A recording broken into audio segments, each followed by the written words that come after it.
How to Organize Your Speech, Part 5. We're finally here at the end of this very short series, and I just wanted to summarize the whole thing just to make sure that you got to bring this home, that you really understand this. So make sure that you go back for more details on the other 4 parts to give you more details on all of this.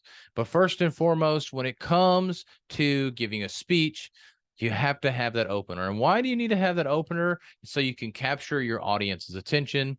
That's either through a question, a fact about what it is you're going to talk about, and then, of course, giving a summary, an overarching idea of what it is that you're going to cover in your speech for that day. And this does 2 parts. So one, it lets people know exactly what you're going to talk about, but it also makes them know whether they want to listen or not. So you're going to capture their attention. You're going to let them know what it is that you're going to talk about, and let them know whether they should actually listen or not within that opener. So the opener is definitely the most important part, besides obviously the information that you give within that body. But this is what really will get people to listen to you or not listen to you.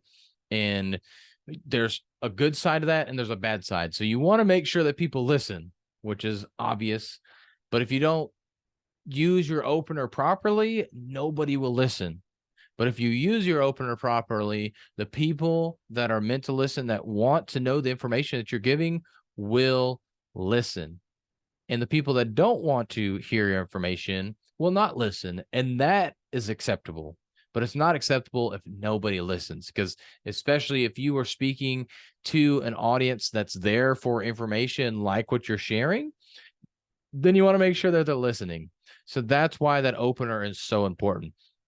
And of course, your body, this is, of course, the most important thing. But if you can't get people through that opener, get people to start being bought in and paying attention to what you're saying, the body doesn't matter at that point. And so that's why I say that opener is the most important. But from an information perspective, the body is where it's all going to be at. So you want to make sure that you give all that information, have it structured where you have 3, maybe 5 points, something that's not that many points that people can actually remember them all. Because if you go up to 20 points, people aren't going to remember all 20 points. So make sure that you keep it somewhere around 3 to 5, because people can remember 3 to 5 points. And within that, you want to make sure that you give a statement about what you're going to talk about in that particular point.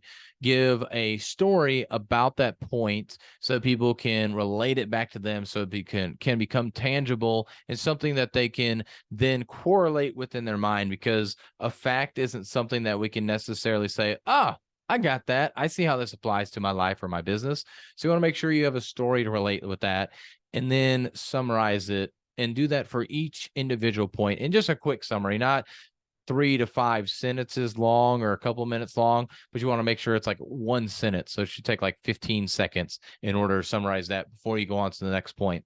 And then the last part is your conclusion.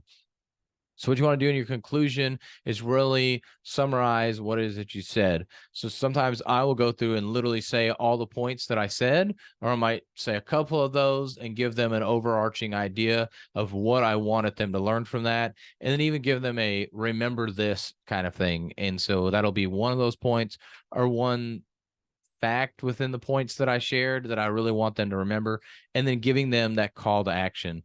And this is also, I mean, it's all important, but this is another thing. This is your last chance to get them bought into you, to get them to take away the information that you want them to take away. So that's what that conclusion really does.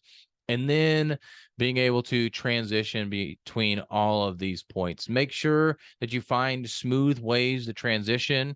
You might just tie in whatever you were just talking about with the next thing that you're talking about. That could be through a story, that could be through a joke, but you want to make sure these are smooth transitions for you through this whole process. And that's really how you summarize your speech. And if I could really give you a summary of the speech, is that what you want to do is you want to tell them what you're going to tell them about. You want to actually tell them and share stories with that. And then you want to tell them what you just told them about. So your opener is you're going to tell them what you're about to tell them. Your body is where you're telling them and giving stories around what you're telling them about. And then your conclusion is where you summarize what you just told them about in the body. And that is essentially what and how you structure your speech when it comes to speaking on a stage.